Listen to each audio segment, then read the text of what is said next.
আজকে চিকেন রান্না হচ্ছে, চিকেন কষা। সর্ষের তেলে গোটা গরম মশলা, তেজপাতা, তারপরে পেঁয়াজ কুচি, পেঁয়াজ বাটা, আদা রসুন বাটা, টমেটো বাটা, কাঁচা লঙ্কা বাটা, জিরে গুঁড়ো, হলুদ গুঁড়ো, ধনে গুঁড়ো, কাশ্মীরি লঙ্কা গুঁড়ো দিয়ে কষা হচ্ছে। আগে আলুগুলো ভেজে সাদা তেলে তুলে দিয়েছি। আমি সর্ষের তেল সাদা তেল দুটোই দিই। এখন কষা হচ্ছে, দিয়ে 45 মিনিট কষবে। 15 মিনিট জল দিয়ে ফুটিয়ে নিয়ে নামিয়ে নেবে।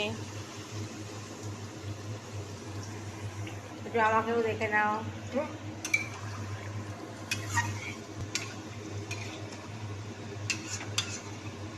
এটা চিকেন হচ্ছে, আর একটা আমি করব, আর একটা চিকেন হবে, চিকেন রেজালা হবে।